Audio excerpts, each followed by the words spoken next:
I so appreciate that warm welcome, Ruben and Paulina. Thank you so much for your opening words.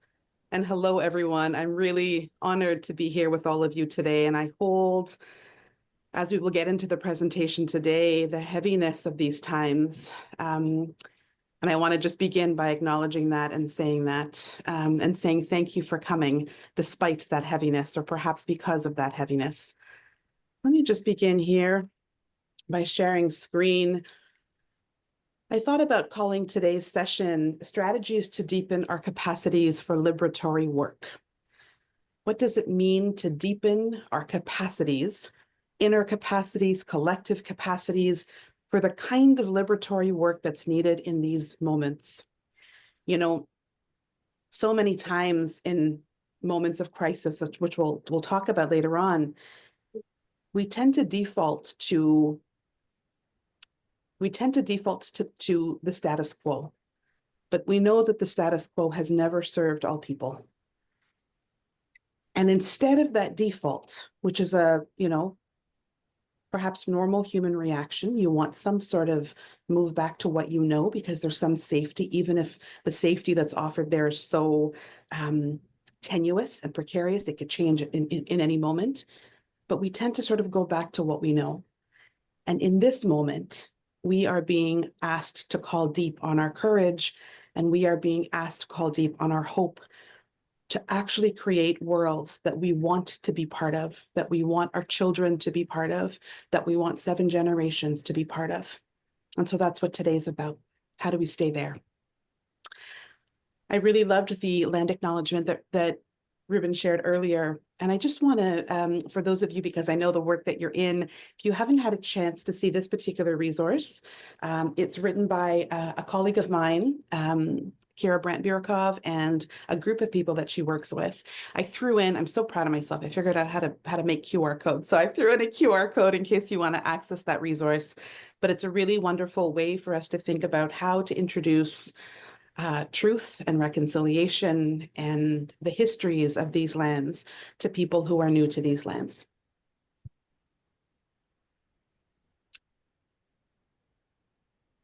And I believe in a really in-depth welcome, because I recognize how much of us often gets left at the door when we think about coming to work, how much of us we are scared to show, how much of us we only speak out in the most dire of situations. And I want to take a moment to really welcome these present realities that Paulina spoke to. The present realities that are heavy, that are, in many ways, we're trying to understand what do we do in these times? What do we do?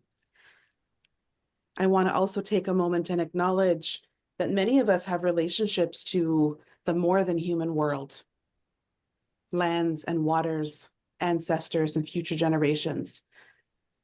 And recognizing that beyond the physical bodies that are behind the Zoom screens, that there's also relationships seen and unseen to the more than human world, and recognizing all those relations in this space, with the recognition that for many of us, our ancestors have been in spaces like this before, in times like this before, that for many of us, our ancestors have been through tremendous amounts of pain and suffering and harm, and have come through those times in different ways. And to remember and honor the strength, the power, the resilience of our ancestors who have been through times like what we are in and worse. I want to make space for our inner worlds, that many of us are coming here today with hopes and aspirations and wonderings.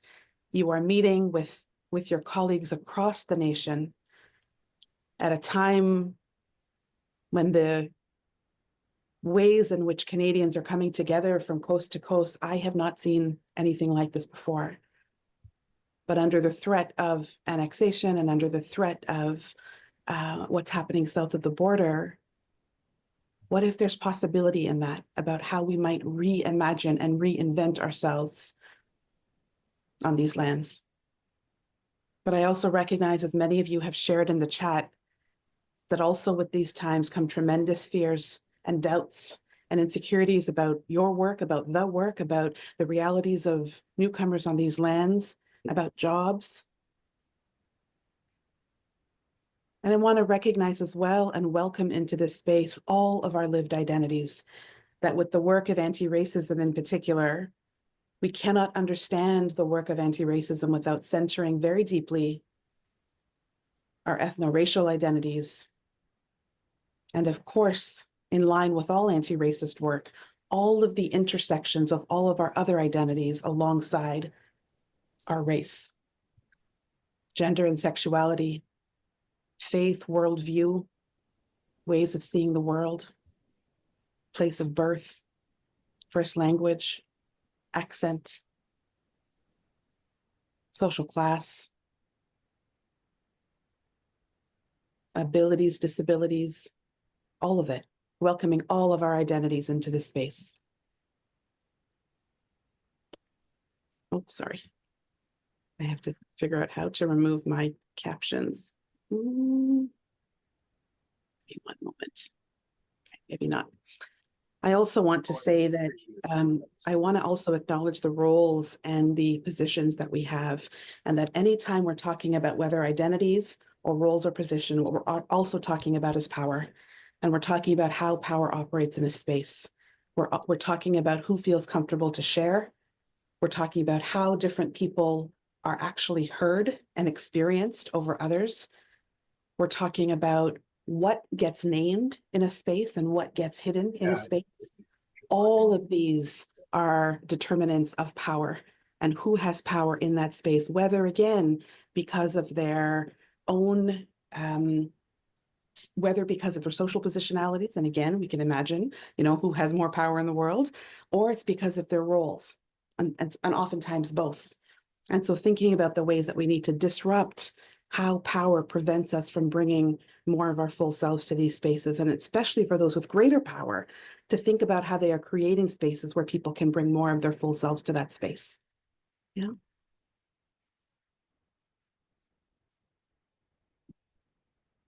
And of course, our desires to learn and grow. All of that is welcome. A deep, deep, deep welcome to all of you and all parts of you in this space.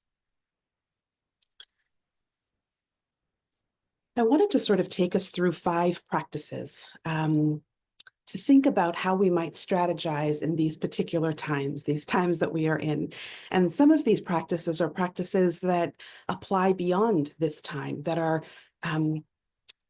transcendental ways of being in the world, that regardless of the politics of the time, that regardless of the harshness of the time, these are practices of humanness, and these are practices of challenging power asymmetries that should be happening all the time, but specifically and particularly in these times. The first approach or practice is around acknowledging. And what do I mean by acknowledging? First of all, I mean acknowledging all that has been named in the chat. And I'm going to name a couple more words as well. Grief, fear, terror, and rage. And we know that when these emotional experiences, this sort of set of collection of sensations and experiences arise in us, oftentimes leads to fight or flight or freeze or flock. These are all sort of trauma responses to these emotions that are coming up, to these heavy, heavy emotions that are coming up. And so just acknowledging the fact that for many of us right now, when these heavy emotions come up, we are actually operating from parts of us that have less access to be able to think creatively and critically, to be able to engage in possibilities and imagining future ways of being, because we are in survival mode. And I say this because I want us to remember that even though we might be in survival mode now, it doesn't mean that we can't move out of it. And in the moving out of it, it literally opens up the possibilities for who we are and how we see the world. I'm currently taking a course with, some of you may know, Dr. Gabor Mate, and he does a lot of work on trauma-informed practice. And it's a year-long course. And one of the things that we have to do is really get in touch with the parts of us that are in freeze, fight, flight, flock, that are caught up in that experience of the world. And if we, what I've experienced personally and what my colleagues in the program have experienced is that as we come to a place where we can acknowledge and make space for and honor the parts of us that are living with these kinds of emotions and give them space, let them take up space, all of a sudden they don't run us in the same way that they did before. And so acknowledging and giving space to all of these emotions, the full range of human emotion, but also acknowledging our fundamental interconnectedness. The idea that in many knowledge systems talk about this, and I'll share a little piece by Richard Wagamese in just a moment, but the fact that we are fundamentally made up of one another. What if there was no separation between me and you and the other person on your screen, or you and the other person in the place that you are right now? And in fact, we were all literally extensions of each other. How would we live in the world with that worldview? Who would we be? How would we engage with one another with the more than human world if we truly believed and understood the fundamental interconnectedness that's at the root of all of this? I'm going to delve into this a little more. One of the ways I tend to think about this is, I think everyone on this call, my scholarship is in leadership, and I have not met anybody ever who I don't think is a leader in some capacity. I think we are all leaders, whether we have a formal title or not. We all have the capacity to influence other people. We all have the capacity to bring people together. We all have the capacity to be more in line and in integrity with what we know to be true in the world and how we want to be in the world. We all have those capacities. And so when I think about leadership, I often think about it as fractals. And if there's any math folks in the audience right now, you'll know that a fractal is a shape that at its smallest sort of intersection, the shape repeats itself in concentric circles. And so if we think about it in the context of leadership, what happens at the most basic element in ourselves at the individual level, the ways that we might work on ourselves and our fears and the grief and the terror ripples out into larger and larger concentric spheres. So if I'm working on grief and holding the capacity to be with grief, that's one of the things I'm working on personally right now. I've noticed the ways in which I can hold a capacity in spaces that I'm in where other people are experiencing grief. I've noticed that it affects the way I am in my institutions and the institutions that I'm connected with in terms of the capacity for us to be able to be with grief. And I think about it as well as what if grief isn't this terrible, sad thing that we're just trying to run away from, but what if there's something in there? What if being in the grief and being with the grief can fundamentally transform the systems that we're in? Fractals of leadership. That what happens at the smallest scale ripples out into larger scales and vice versa. It spirals back inward. So it changes this idea. Many of us have this idea that I'm either, there's the individual and there's the system. And most people who identify as individuals are like, the system did this and the system did that, without remembering that we as individuals are part of these larger systems and that these systems live within us. How do we break this binary between self and other, between self and system? And what we choose to spiral out and spiral back in is up to us. If you look on the left, what systems of oppression, when I say systems of oppression, what I mean is, I have no idea how it's working or why. Just to note, folks, that if you just, especially to make sure that you're not saying anything that others hear that you don't want them to hear, just check your mic and make sure that you're muted. I have had one too many embarrassing experiences this way, so I'm trying to prevent that for any of you. But if we think about what we're fractaling out and what we're fractaling back in, systems of oppression operate in this kind of a way. So I'm talking about white supremacy, I'm talking about settler colonialism, I'm talking about cis heteropatriarchy, I'm talking about ableism, all of the ways in which there's a system of oppression that says these people are good and everybody else is bad, or these people have power and everybody else has less. Those are systems of oppression, yeah? And what systems of oppression do, what they want us to spiral out is a disconnection from source, whatever you consider source. For some people, that's nature. For some people, that's the more than human. For some people, that's, creator or God or whatever it is that you want to call the feeling of being connected to something greater than yourself. It wants us to dissociate from our bodies, to literally not feel, to distance from our emotions, and to distort our stories, to have us believe distorted stories about ourselves that are simply not true. Because once we believe those stories, then anyone can do anything they want with us. So what systems of oppression do is they tell these distorted stories, and then they have the people who are most impacted by those stories believe them about themselves. But we might also choose to spiral something else out.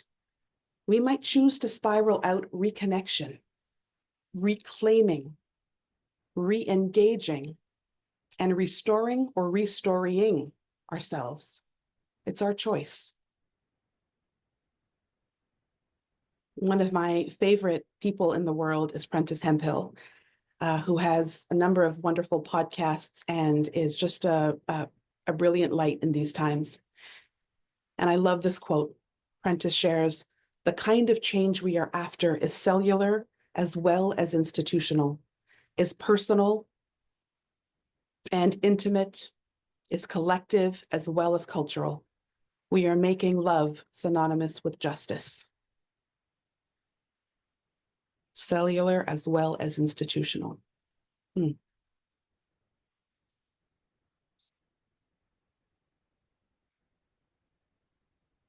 I know that you'll have time later today, and if any of these questions resonate with you beyond today, I thought I'd share them. We're not going to have time today to sort of spend time with them, but I thought I'd share them in case you want to take a picture. These are questions that I often ask people who are doing justice work, because we don't often think about the labor of justice work, the emotional labor, the burnout, the ways in which we are exhausted by the work. And I remember Sonia Renee Taylor, who you'll meet in a little bit on a slide that I have here, if you haven't already met Sonia, states that I wasn't born to labor. So she's a Black woman talking about the fact that she wasn't born to labor. She says, but I wasn't even born to labor for justice.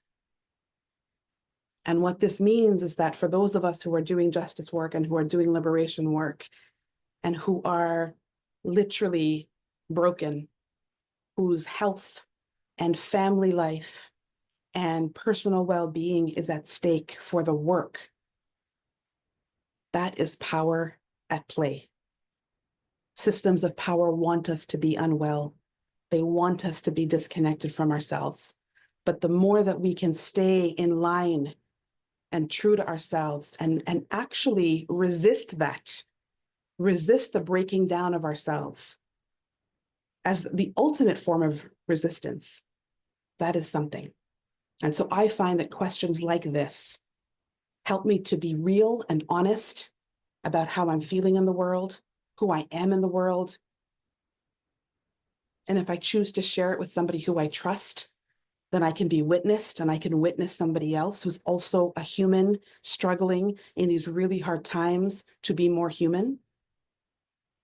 I think about the fact that Parker Palmer, whose work informs the Center for Courage and Renewal that Ruben shared in the chat, one of the things Parker talks about is the fact that our hearts are breaking all the time. This work is heartbreaking work. When we see families and what they're going through, when we see potential cuts, when we see the context that we're in, this is heartbreaking work. Like literally, our hearts are breaking all the time. And if we were to be really honest, sometimes I just want to stay in my bed and pull the covers up and be there for months and not peek out to see what's happening. It's too much.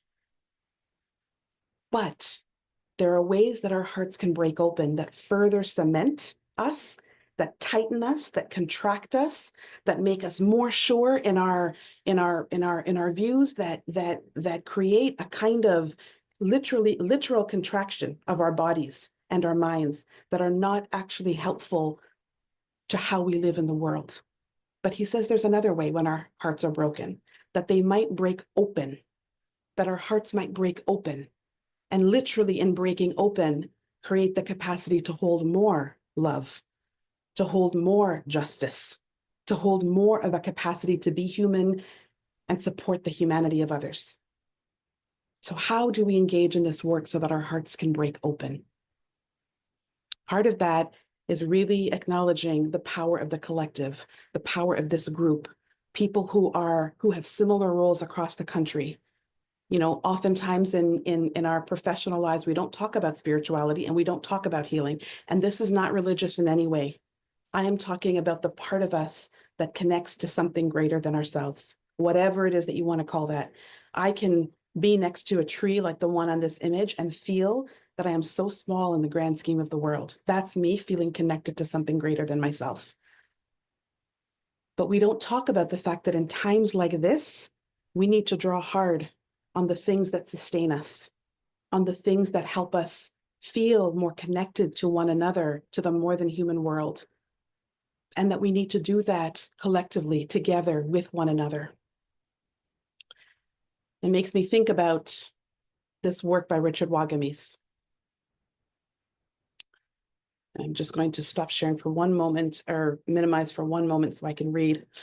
I've been considering the phrase all my relations for some time now. It's hugely important. It's our saving grace in the end. It points to points to the truth that we are all related, that we are all connected, that we all belong to each other. The most important word is all. Not just those who look like me or sing like me or dance like me or speak like me or pray like me or behave like me, all my relations. That means every person, just as it means every rock, mineral, blade of grass, and creature. We live because everything else does. I'm going to repeat that. We live because everything else does. If we were to choose collectively to live that teaching, the energy of our change of consciousness would heal each of us and heal the planet. The late Richard Wagamese, beautiful poet, author. Go back here and share screen. Play from current slide. Okay, there we go. The second strategy, or the second practice, is around unlearning and relearning. And I'll explain this a little bit more. When I say unlearning, what I mean is that we have all been taught things in our life, and we have all been taught things that largely align with how the status quo operates, how the everyday operates. We have largely been taught things that align with systems of power. And that's what sustains systems of power, right? That's what sustains white supremacy and settler colonialism, is when a large number of people believe the perspectives of that system of power. And so much of our work in the world, I believe, as humans, is to unlearn what we have learned, to unlearn all of the things that we sort of are common sense or that are taken for granted assumptions that we have. And this could be common sense about what it means to be a leader. This could be common sense about what it means to do liberatory work. This could be common sense about what it means to be an immigrant. This could be common sense about, you know, the description of your job. What are all the things that we take for granted? All of the assumptions that we take for granted. And I guarantee you those assumptions and what we consider common sense are the perspectives and worldviews of those who have the most power. We have learned them. We have learned to live within them. We have learned that if we uphold them, we will be rewarded, and if we challenge them, we will be punished. So unlearning means unlearning what we take for granted, what we consider common sense, what we consider normal and everyday. Unlearning also speaks to unlearning binary thinking, and I'm going to show you a slide in a moment that helps us think through this in more detail, as well as complicity. The idea that, and one of my mentors has said this to us many times, is for those of us doing anti-oppression work and anti-racist work, he asks, and this is Dr. Kevin Kumashiro, he asks, how are you complicit in oppression even as you are working to end oppression? How are you complicit in oppression even as you are aiming to undo oppression. What that means is there's no endpoint. There's no point where I can say, I'm an anti-racist scholar, I'm an anti-oppressive person, I've, checked off all the boxes on the checklist and here I am, I'm ready, like I'm done, there's no more learning. That never happens because oppression is constantly occurring again and again and again. There's constantly power at play. And what he says is, instead of questioning, am I anti-oppressive or not? He says, change that and ask ourselves, how is oppression operating in this space? And how am I connected to that and complicit in that, even as I'm working to end oppression? When we have that orientation in the world, then the learning never stops. Then we are continuously looking for the ways in which oppression is happening. And relearning. There are some things that we need to relearn, to repractice, to strengthen our capacities within. And one way to challenge binary thinking is paradox, being in paradox. And I'll share an example of that in just a moment. But along with paradox, complexity and nuance, that things aren't always black or white. I mean that both literally and figuratively, that things aren't always black or white, that there's a lot of complexity and nuance in how we experience the world. And the more that we can center that complexity, the more we can actually move through these times. And finally, these are the words of Paulo Freire, which some of you may know. He wrote the book Pedagogy of the Oppressed and many, many other books. But he invites us to be able to read the word, to read the world. And what that means is that we have to be politically oriented in everything we do. That as we are doing our everyday work in the places that we are in, that we are asking ourselves, who is benefiting from this work? Who is being harmed by this work? Who has access to this space? Who doesn't? Who is being literally erased and silenced from this approach to doing my work? What are the larger socio-political and economic contexts that I need to consider as I continue to do this good work? How do we read the word or do our work to read the world? And vice versa. How do we read the world in order to read the word? How are we aware of all of the things that are happening as much as we can be in order to read and do our work differently? And see no stranger. This comes from Valerie Kaur in her work Revolutionary Love. And she invites us to really think about the fact that, as we were sharing earlier with Richard Wagamisa's quote, that we are extensions of each other. And so if we are extensions of each other, there is no stranger. And even though right now there are people, and a person in particular who I could think about who feels very strange to me, south of our borders, that I can't imagine this idea of being interconnected to this person. My practice in this work is to be able to see no stranger, to recognize that despite everything that is coming out of this government or south of the border in this moment that I'm vehemently opposed to, despite that, how do I hold human dignity intact? My hardest lesson, I'll be honest. Paradox. What is paradox? That two things can seem contradictory, but they actually might complement each other. That two things that seem to be false or seem to be opposite, I should say, can actually both be true at the same time. So we might ask ourselves questions like, what is wrong and what we deem right? If there's an approach that you've always taken, you might ask yourself, okay, what's not working here? What's actually wrong with this approach? And vice versa. For approaches or ways of thinking that you've sort of pushed away, you might ask yourself, wait a minute, what is actually right about that? What do I actually have to hold on to? Because there's no such thing as anything is ever purely right or purely wrong. How do I blur that? So it invites us into a both and as opposed to an either or, that both can be true and we want to build, as opposed to this either or thinking, right? Like a loud silence is a paradox, or less is more, or the beginning of the end. Yeah. And what paradox does is it challenges binary thinking. I want you to take a look at this list and ask yourself, which side of this list would you like to be associated with? The left side or the right side of each of these binaries? Pretty obvious. Because see, these are relational terms. The word good doesn't mean anything unless there's a bad to compare it to. The word right doesn't mean anything unless there's a wrong to compare it to. And so as long as we want to define people and communities as bad, as wrong, as evil terrorists, as guilty, as abnormal, as uncivilized, as lazy, as incompetent, as colonizer, as oppressed, as non-human, as long as we want to identify people in that way, there has to be a group that considers itself good and right and pure and innocent, et cetera, et cetera. But we don't ever name that association. That's how it stays invisible. I don't walk around saying I'm good, I'm right, I'm pure, I'm innocent, I'm normal. But as a collective, we name groups that are bad and wrong. We name groups that are considered evil and terrorist. We name groups that are considered guilty, and we treat them as such. Our policies and our structures are created to maintain these binaries.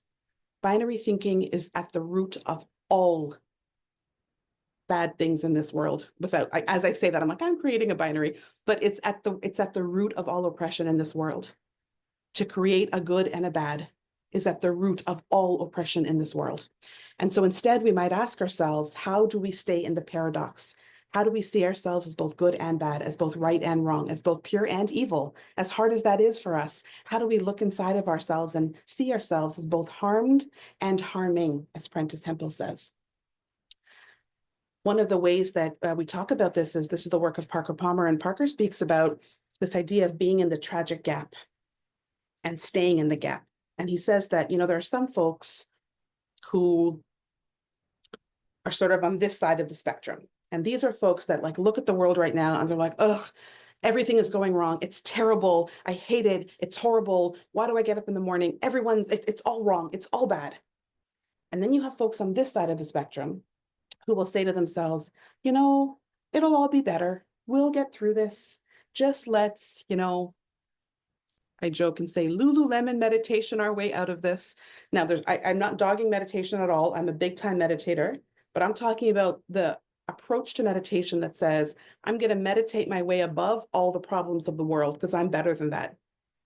That version is a version that is literally disengaged from the world. That's not the version of meditation I ever learned, FYI. But what Parker Palmer says is that whether you're on this side of the binary, so what he calls corrosive cynicism, or you're on this side of the binary, which he calls irrelevant idealism, they both serve the same function: to disengage you from the world, from your life, from your work.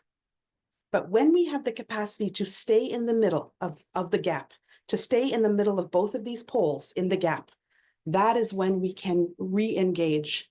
That is when we can invite ourselves to come back, to actually act from a place of passion and from a place of clarity, a greater clarity, from a place of strategy, is in the middle of this gap.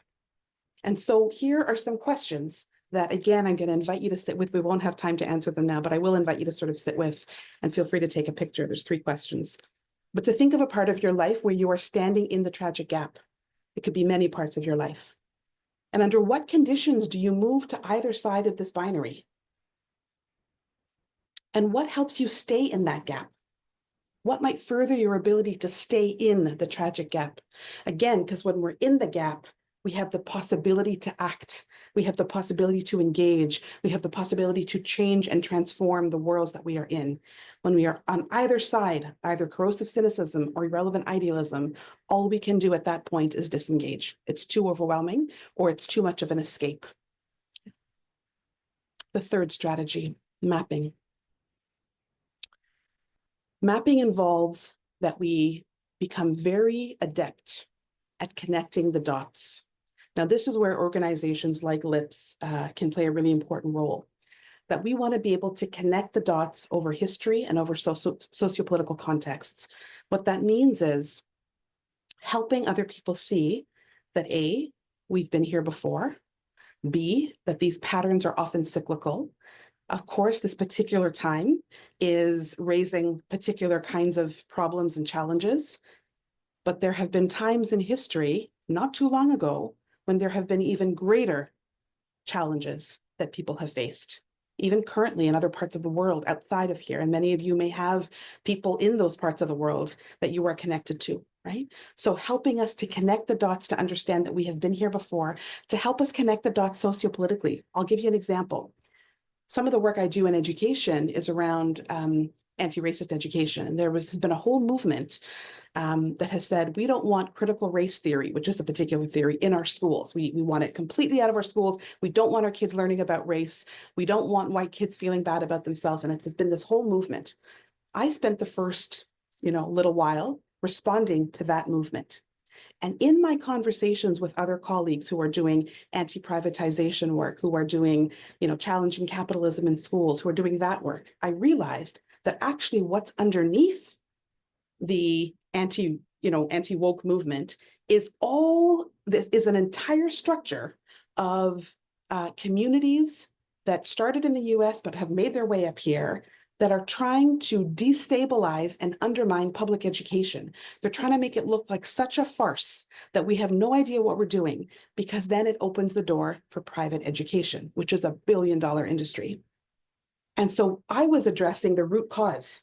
But as I started to connect the dots and realize, wait a minute, the anti-woke movement, or the anti-trans movement, or the anti-critical race theory movement, all these movements are actually symptoms of a much larger problem, which is the desire for many people who have formed these sort of coalition groups and are running them through like moms groups and dads groups around North America at this point, to destabilize public education, to make way for the privatization of it. So when I know that, it changes my strategy. I'm forced to think of a different strategy now, because I was only addressing the surface level effect. I was not addressing the root cause. So as a result, now I need to recognize, again, as I was saying, that we've been here before, but in recognizing this, I now need to build alliances and coalitions across, meaning across. So interdepartmental, interorganizational, interdisciplinary, so how we think about things, intersectoral, what other sectors are you working with, and intersectional, that race does not exist, that Vidya, South Asian person, there's no such thing as Vidya as just South Asian, or Vidya as just woman, or Vidya as just straight. I'm all of those things at once, and that creates a particular kind of experience in the world, right? So connecting the dots allows us to work across and to map with people who we have not considered mapping before, right? So whether that be within the LIPs, and we are mapping within departments and within organizations to see how we can build collectively, whether we are mapping between LIPs and other sectors, whether we are mapping in terms of our thinking, how do we continue to build and to create connections across what we perceived to be either silos or differences? It also means that we need to learn the tactics of oppression. What are the ways in which governments use forms of oppression? How do we notice it, right? We notice that the first thing that happens is that they go after, anytime there's a government that's moving into sort of fascism or moving into some autocracy in some sort of way, the first thing they do is they go after the thinkers in the society. They go after the professors, they go after the scientists, they go after the artists, anyone who's helping us think and imagine different worlds, or to think, to be able to create differently. That is what's going to get damaged first. And so when we start to see that, which we are, we have to notice, okay, this is what's happening. When we notice that the media is being heavily influenced by political leaders, or that business leaders are taking form of government, we start to understand, when we can learn the tactics of oppression, when we can learn that, one of the greatest ways that this happens is divide and conquer, then our response becomes collective solidarity. When we know that they're trying to divide us, our form of resistance is that in that moment is to stand with and for each other, hands down. There's also this massive confusion and distraction. I don't know about you, but in the last couple of weeks, couple of months, every time I am on some form of social media getting my news, or I'm listening to the like news stations, I'm bewildered. I can't believe what I'm hearing. And that is what they're trying to do to us. They want us to be confused, and they want us to be distracted from the work that we have always known is good work, right? Limits to critical thinking. So I want to just take a moment and share some of these. In terms of this notion of distraction, I love this quote by Toni Morrison, the late Toni Morrison. The function, the very serious function of racism is distraction. It keeps you from doing your work. It keeps you explaining over and over again your reason for being somebody, your reason for being. Somebody says you have no language and you spend 20 years proving that you do. Somebody says your head isn't shaped properly, so you have scientists working on the fact that it is. Somebody says you have no art, so you dredge that up. Somebody says you have no kingdom, so you dredge that up. None of this is necessary. There will always be one more thing. And so in this time of complete distraction, our role is to stay the course, to do the good work that we know to do. And I think somebody had written that in the chat earlier, that in these moments, we need to recommit to anti-racist work. When we are in a system and when we are in a time where everything is pointing to increased racism, we have to double down on our commitments to racism or anti-racism. I will share with you, this is a podcast that I curate, that I created and curate. It's called the Unleading Project. It's for anyone who sees themselves as a leader or has been actively resisting leadership or wants to just learn more about it. It helps us literally, it's like we're peeling back layers of an onion. It helps us unlearn all the ways that we've been socialized into leadership. There are 15 podcasts. They are so dear in my heart, these podcasts. And I'm with brilliant people in communities, in schools, in the academy, all talking about different approaches to undo our conceptions of leadership. One of the things that's one of my favorite parts of this project is that there's a tab called Systems of Oppression. And what that tab does is when you click on it, you'll see a list of various systems of oppression: white supremacy, cis heteropatriarchy, et cetera, et cetera. And when you click on any of them, it breaks it down and it helps us understand what are the ways of thinking that make that system, that give that system power. What are the ways that people see the world, that we've been taught to see the world, that actually sustain these systems? For example, hyper-individualism, that everything is about the single individual. And in that idea, that means that there's only one way of seeing the world. And what it means is that we can all, because there's no barriers that people experience, because we're all these individuals, then we should all be able to get to the same place at the same time in the same way. This notion of meritocracy. This idea of individualism means that we can say those people just are lazy and they can't cut it, and they don't care about school, or they don't care about their communities, and these people do. Like, we're able to really dehumanize humans when we have a almost sole focus on the individual. Not that the individual isn't important, but when we don't see the collective experiences that people have, when we don't see the ways in which entire groups of people experience the world in a certain way, then we're missing much of the picture. So the Systems of Oppression tab really helps us understand and drill down and see what are some of these things underneath that we need to sort of think about differently, right? And just to give you a sense here of what some of the podcast topics are, this is season 1 and season 2. And most recently, in the last couple of months, we came out with season 3. You'll notice that I'm pointing here to one of them. It's called Hospicing Leadership. So for those of us that are in a time where everything feels so heavy and so impossible, I really invite you into this podcast. It is, we had to pause it multiple times because one person at minimum was emotional as we were talking about this. Like, it really does get to the heart of grief and what grief can do in these times. Subverting and strategizing. Okay, conscious of our time. Many times when we hear the word crisis or when we see crisis, we do everything we can to move away from it. We sweep it under the rug, we turn away from it, we pretend like it's not there. But what were to happen if instead of turning away from it, we went into it? What were to happen if we looked at the cracks of the system, because right now what's happening is the system is cracking, right? These long-held systems, they're cracking. And while that is terrifying, we've also talked for so long about how these systems have created such horrible outcomes for so many people. So on the one hand, it's terrifying that these systems are breaking, are crumbling.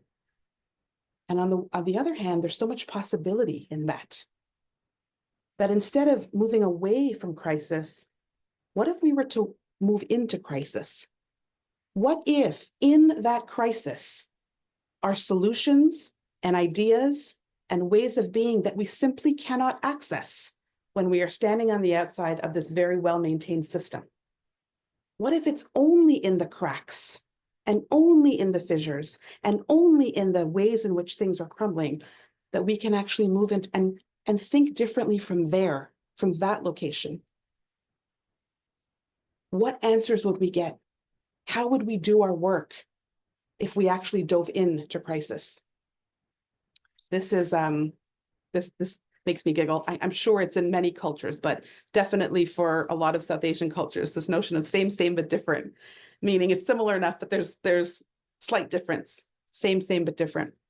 This makes me think about the fact that, you know, there might come a time where we can't use the word racism in our documents, that we can't use the word inclusion, that we can't use the word equity. Like I know a lot of universities south of the border are scrubbing some of that language from their pieces. But what I would suggest is that we cannot stop that work at all. We just have to make that work synonymous with good leadership, with good policy, with good strategy. That good strategy and good policy and good leadership and good, you know, strategic plans should always include diverse experiences and diverse voices and challenge power, always. That's what makes it good. So if in this moment we need to not name certain things, that's fine. But that doesn't mean that we change our commitment to the work. We double down on the commitment to the work. And in fact, we make our commitment to the work just everyday business, so that equity and inclusion and reconciliation just become status quo, how we do things. So I don't need to call it anything fancy. I don't need to have some book club, or I don't need to like parade it around on my social media that look what I did, this anti-racist thing. I'm just doing good work. I'm doing good leadership work. And we change our concept of what good is to say that we can't actually have good leadership or good policy or good, you know, strategy without including all people, all perspectives, without attending to the ways in which power is distributing, you know, voice and decision-making and resources differently across different groups. That's actually ineffective policymaking. That's ineffective leadership, right? Another example, and I shared this earlier, but everything must be seen as political. So as things start to shift, if they start to shift, it doesn't mean that you're going to go to the easy things. So for example, in LIPs, it doesn't mean that you're just going to, you know, stick to easier things like employment and language. No. It's the lack of a political awareness that has gotten us in this situation in the first place. We can't just say, you know, we're going to go down to what is expected, or to what will be funded, or to, you know, what is prioritized. We have to make everything we do political. So that language class has to be, we have to understand who has access and who doesn't, who is benefiting and who is not. How are resources distributed fairly here or not? Everything, all of the work that we do has to be viewed through this lens of who is worth more and who is worth less. Whose voice matter more, whose voices matter more and whose voices matter less. Who actually has a chance to change, make decisions, and who is at the mercy of those decisions? And are there ways that we can challenge that binary? Are there ways that we can break that binary? The last sort of strategy in this section is that we, in times like this, we need to know the boundaries of our system very well.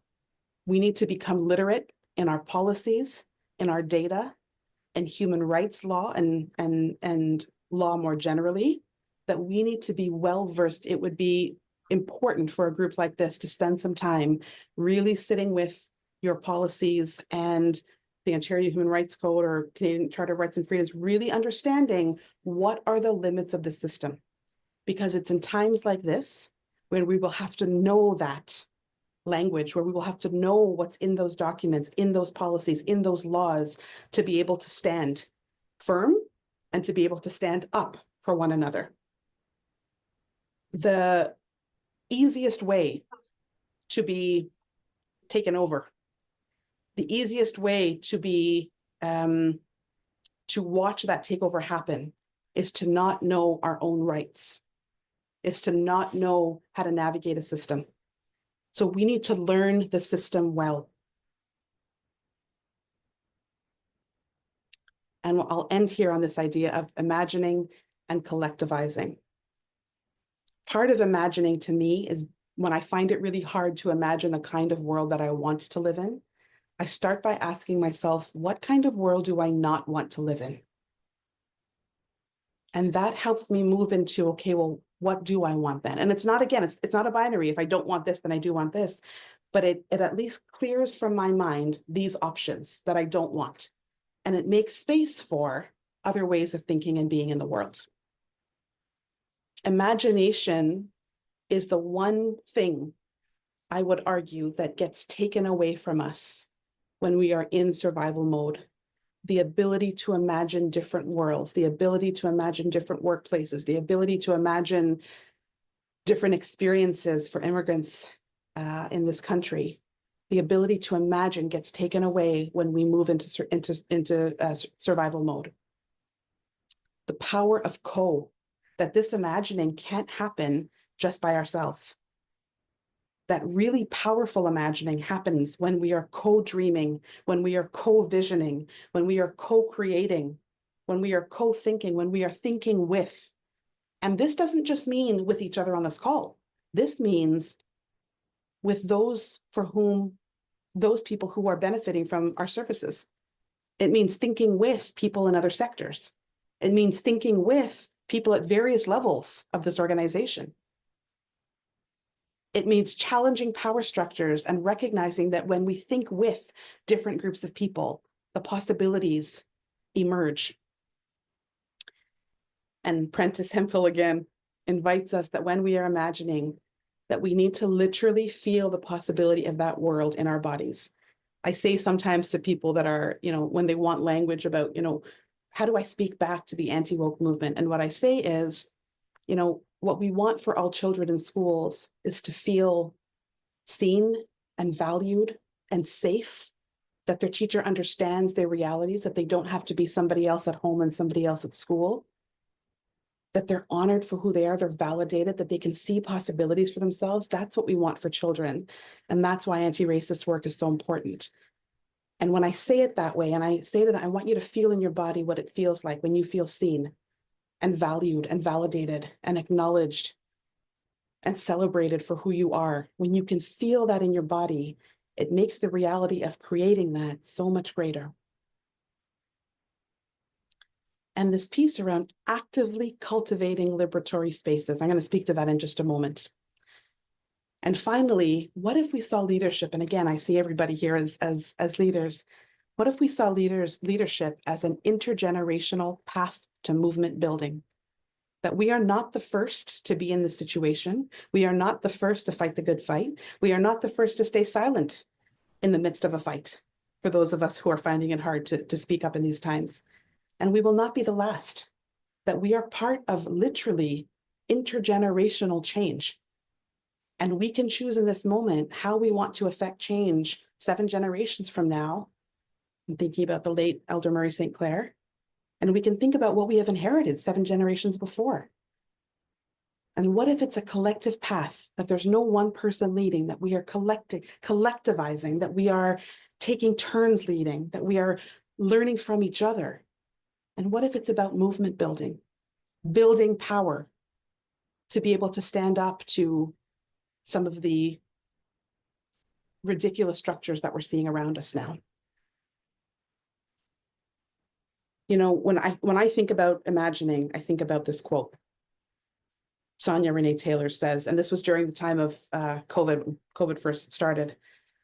Sonia says, "We will never go back to normal. Normal never was.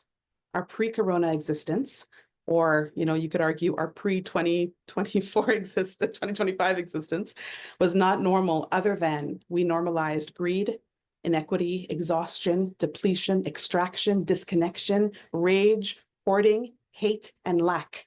That's what we spiraled out into the world under normal. We should not long to return, my friends, she says. We are being given the opportunity to stitch a new garment, one that fits all of humanity. And I think as well about, as we do that and as we are building together, I think about this quote by Lila Watson, who's a Latinx community activist. And this quote sort of came out of her collective of people, who says that if you have come here to help me, you're wasting your time. But if you have come because your liberation is bound up with mine, then let us work together. So if you've come here because you see, you're going to come here to help me because you're up here and I'm down here, and you need to help me because I'm in need, and I need, food or clothing or money or access or whatever it might be, and you're up here and you can give it to me. No, don't come. But if you've come because you realize that for you to be free, I have to be free. And for me to be free, you can be free. If you realize that, then yeah, let's work together. So there's no time here to save people or fix people no, there's no time for that. We're here because we realize that nobody can be liberated unless everybody is liberated, no matter how much we think that we are. And so this requires actively cultivating the space in your day, in your week, in your month. In what ways might you literally build into your schedule time where you can practice feeling and experiencing what it means to live in the fullness of yourself, your creative, full, whole, liberated, joyous, complicated selves? That instead of having to be in survival mode, instead of having to be all wound up and tight, what are the ways where we can literally build an hour a week, 10 minutes a day, where we can practice being this way, where we can invite others into this space, where we don't have to hide parts of ourselves, where we don't have to dehumanize ourselves or others just to live, but we can actually practice being the fullness. And when I say full, I don't mean it's all going to be pretty and beautiful and kumbaya. It's going to be messy and ugly because we are human, and the full range of human experience has all of that in it. How do we create spaces for ourselves to practice that? Even if that's not our current reality outside in this moment, how do we build the capacity to experience that in our bodies and in our communities? I'll end with this quote by Valerie Kaur, that love is more than a rush of feeling. Love is sweet labor. It is fierce. It is bloody. It is imperfect. It is demanding. It is life-giving. And it is a choice that we make over and over and over again. So in this moment, let us choose love. Thank you. Wow. Wow. Wow. Okay. I'm gonna tell you guys the truth. So I was not involved in the selection of the speaker in any way, and I kind of didn't look too much into it. So this was a surprise to me. I did not know it was going to be all of this. And I want to say that to me, this was not just professional development. This was spiritual development, yo. And I think Mary Carmen really left us with a very, very big gift, because we don't know what's coming. And Vidya, you've given us so many tools, like 100 tools that can strengthen us to continue to love and to do what we need to do. So I don't know, like people, Canada, put your hands up in the air if you were grateful for what you witnessed and what you experienced. Put your hands up. Let me see some icons or something. No, Thank you like all. like because I have like two brains, and sometimes my professional brain is like, how does this relate to policy? How does this relate to Yeah, lips? But my yeah. my spiritual brain's like, yo, this is the sweetest food I've ever eaten all day. Shut up, let me eat, let me eat, let me eat, right? And like we don't need too much more. Like, I mean, we can have policy rhetoric, that's fine, but like what's coming and what's here, we need power, we need strength, and we need to know where to find the love and how to deal with it. And like you gave it so freely, and I'm really grateful. I'm like, as a human being, I'm like, I can't believe I got to be here. Like, I'm sure y'all surprised that, like, yeah, you're welcome, Canada, you're welcome. Like, and that's from Mary Carmen, because I didn't know. Thank you. I don't know if anyone wants to put some reactions in the comments, because I really think it's important when beautiful individuals share their wisdom, that we let them know how grateful we are for the work that they've done, and what they've given. So yeah, so yeah, I don't know. Maybe I'll mute myself and I'll let somebody else put some words on this as a thank you because my words ain't gonna be enough. Well, Ruben, I think you said it all collectively for us. So really want to say that video, it was more than just didactic. It has the inspirational side to it. And, coming from the world of education, I could see the allusions to Palmer and Unlearn and Learn. But I think it's so relevant to so many aspects of how we choose to live, not just by stating that we are compelled to do a certain type of work, but it's more about the choices we make and how we address and respond to oppression.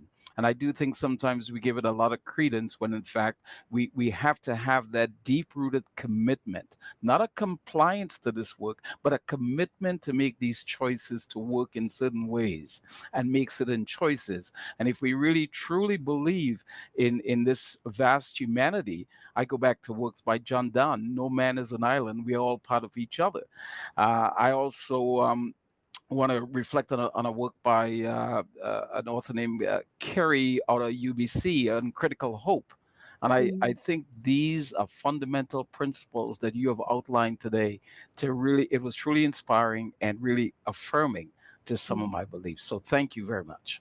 Thank you, Ricardo. I appreciate Also, that. you answered a prayer because in our last anti-racist working group, somebody asked very humbly, Mm. what's wrong with woke, or or why are people hating on woke, right? And you clarified that the battle against wokeness is not about any of the ideology. It's actually there's an educational privatizational hustle going on, right? Or all Trump's talk about wanting to talk about the deep state. No, they're gutting the bureaucracy there. So like there are these levels to what we're dealing with, right? And you cut to that too. So I think I don't know. I just like thank you. Thank you. Thank You. you, Ruben. I appreciate that. And I mean, like, you also put like a Netflix of the revolution. That you have like 3 seasons of a podcast out here. Like that's what I'm doing this weekend. So like, but if there are any questions, we'll make some time for that. I don't know how much time you have, but also we're supposed to have a break pretty soon. But yeah, are there any questions? I mean, I know there are a million thank yous, but are there any questions? I don't have it. My question is like, okay, when can I get to that podcast? Okay, so there are no questions because there's nothing left on the bone. You gave us strength and power. Thank you again. Thank you so much. Go ahead, talk. I'm done. Ruben, can I just say one thing? Ricardo, I really appreciate your point about my examples being some of the examples I share being education based, and it's so true. You can't take the elementary teacher out of me. It's just impossible. But what I do want to share is, Ruben, to your point just now about seeing what's underneath. That is, so seeing what's underneath, for example, the anti-woke movement, that is across all sectors. I happen to know it in the context of education, but that movement is across all sectors. And so a lot of what is, a lot of what is shared here today, take what works and apply it to your sector. Take what works and apply it to your sector. Make it meaningful for the work that you're doing every single day. I really appreciate that comment, and Ruben, to your piece as well. Thank you so much. Dr. Shah, thank you so much. That was excellent. Thank you all. Lovely meeting you and spending some time together. And thank you for the lovely comments in the chat. Bye, Ruben. Bye, Paulina. Bye.